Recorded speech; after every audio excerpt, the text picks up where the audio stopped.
What's going on, everybody? Welcome back to the channel. Tonight we are going to be working on a 21 Tremor with about 5,000 miles on it, and he is installing the S&B 60-gallon fuel tank for this crew cab short bed. Let me know if you guys have installed this, or if you haven't, watch this video and find out how. Let's go.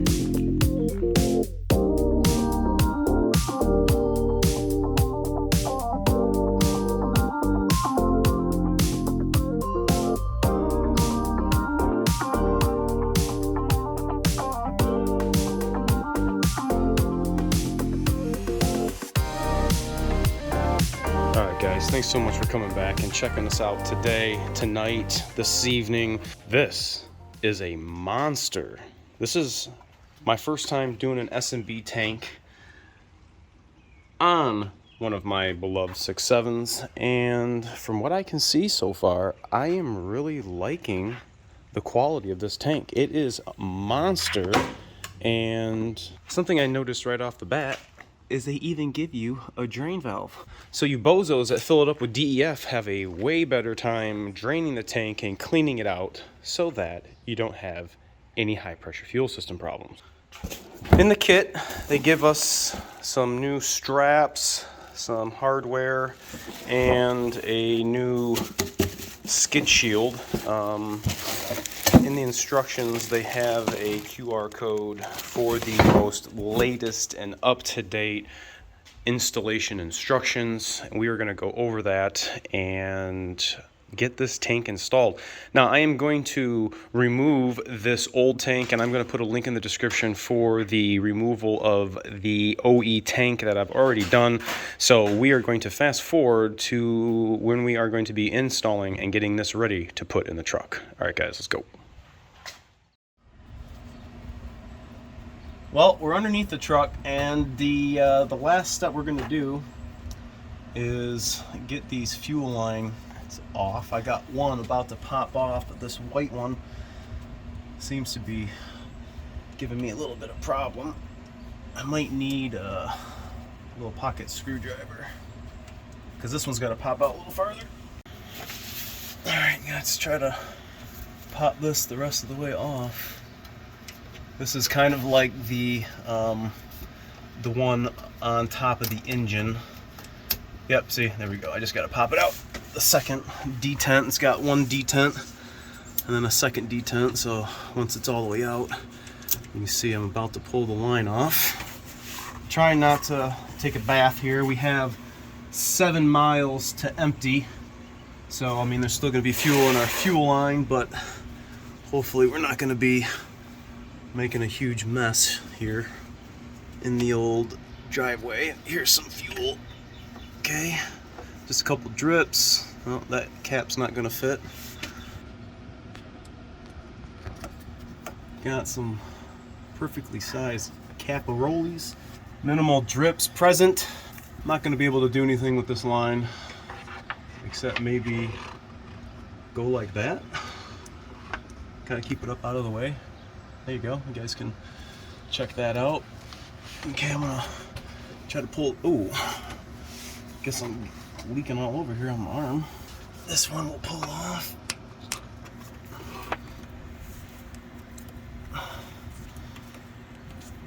This one I feel is gonna leak more. Okay, just trying to work it out of its orifice here. Let me put a rag around it. Okay, I'm gonna be leaking some fuel out now. Let's see if I can put this cap on this line. Just try to soak up all this fuel in the rag. Again, so we're not making a Exxon Valdez. And of course, this one's not gonna wanna go on.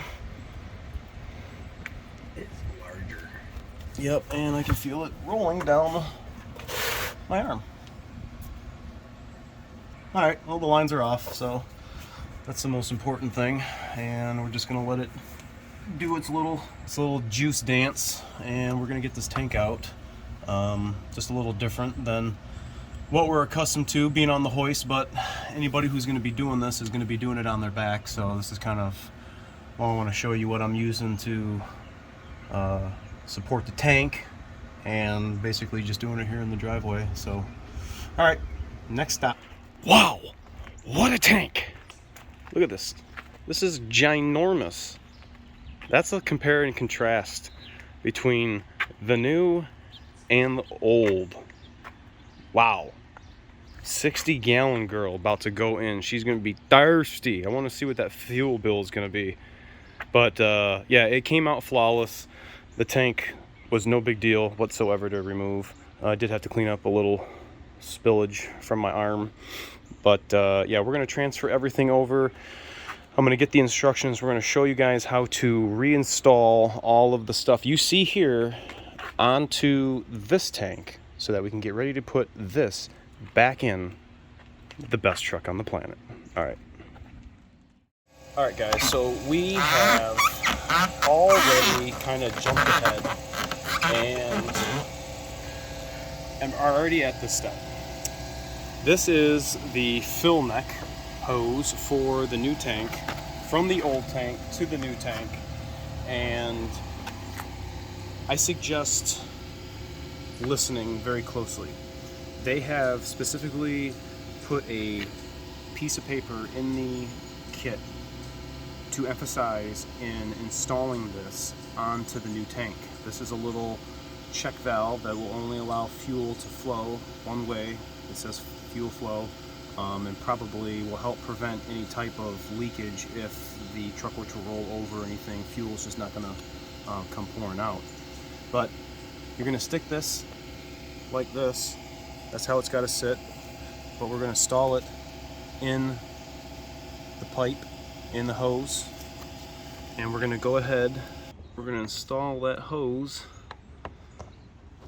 right on here with that check valve right here. Okay, so I'm gonna just go ahead and tighten this. I wanted to re-index this pipe so that the index mark with the T is at the 12 o'clock position. I'm gonna go ahead and tighten that one down. I'll change this one too, make sure this is congruent in case we ever have to mess with that. Okay, so now they're all going the same way, and then you're gonna get your zip tie provided in the kit, and you're gonna put a zip tie right around the vent line like that. So after putting just one zip tie on here, I actually thought putting two zip ties on here to make the bend a little more, I don't know, I think it looks a little more cleaner like this. So what we're gonna do now is we're gonna need to start adding our lines to the top of the tank.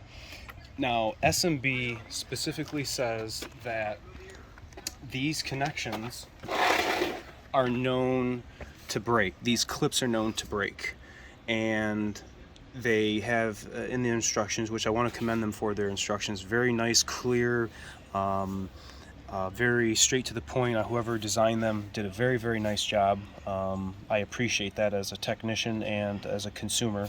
However, in real world, in a technician work setting, I look at things a little differently. Risk, risk, risk. I am going to try to minimize my risk and only take off the ones from the fuel pump. I am not going to mess with these. These all sat just like this in their respective positions. Okay, it's not that big of a deal. I'm going to leave them connected here. Although they said to take this off and refasten it with it in the vehicle, I'm going to actually do that now so that we can take this whole contraption off and bring it over and set everything down and transplant it right on to the new tank. So that is what I'm going to do right now. We're going to get the Torx out, and then you're going to see us. We're literally going to pick that up just like I showed you and transplant it into the new tank. Alright guys, so I took the Torx out. This is a T30 holding the lower fuel filter housing onto the tank right there.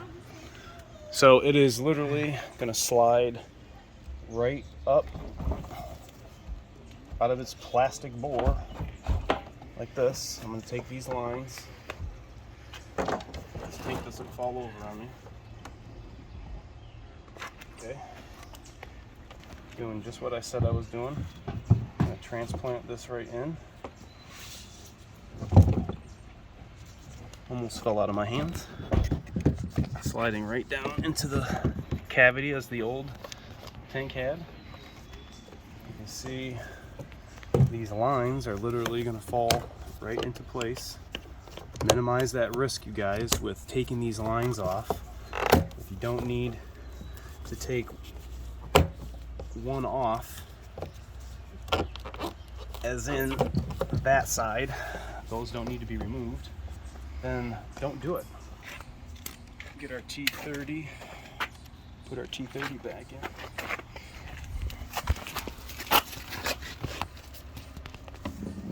in. Right, I can't see the hole. Right there.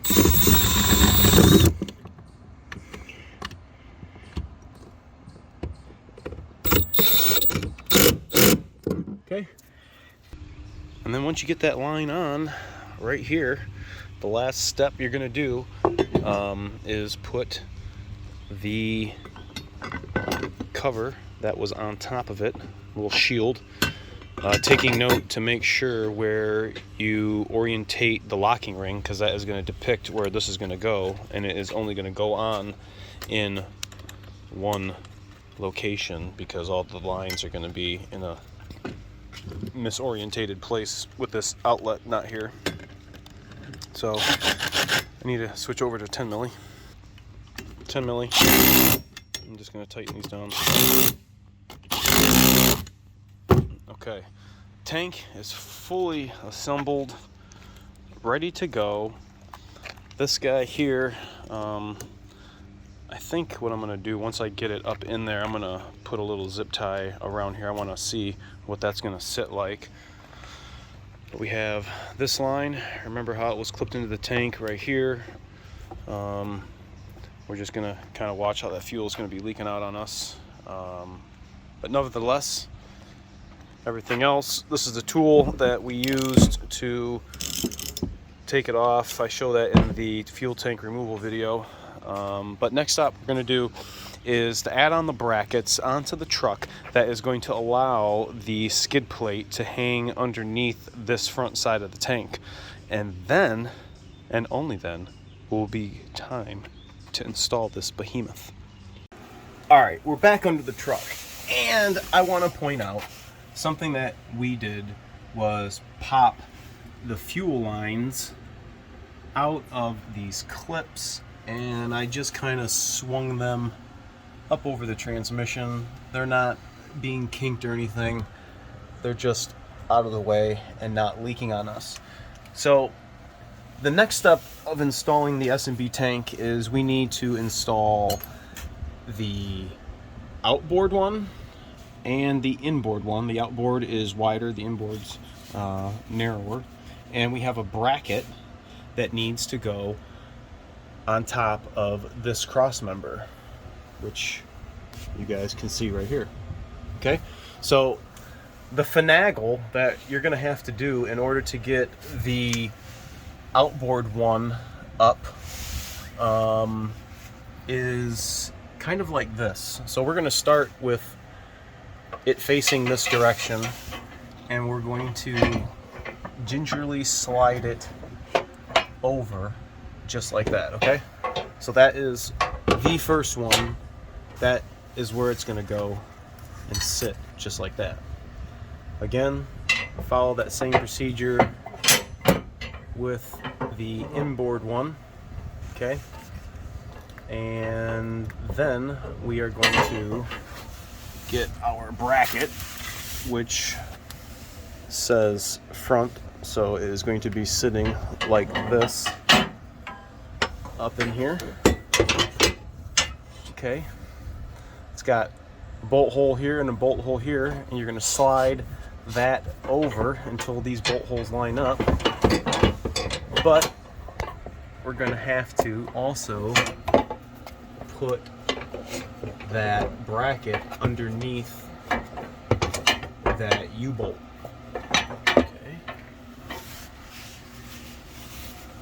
Okay, we got them hanging. This is gonna be all the way over here against that lip right there. We started the fasteners going up. It's got 13 mil lock nut up top, and this is going to be sitting right on the edge of that bracket, just like that. So real quick, we're going to zip all these up. We're going to fasten this to the cross member, and then you're going to see us almost get ready to install the tank.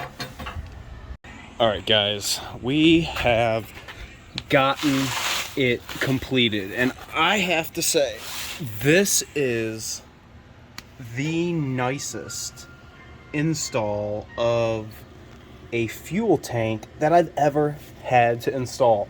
I am really impressed with the S&B tank and the setup that it allows you to use the factory skid plate, and looks fairly stock except for just a little bit how much lower that it hangs. Access for the fuel filter replacement still can get the job done, very accessible, and you guys can see the front skid plate. That was kind of a no-brainer when installing that. It's, you guys can see 4 nuts and 4 washers.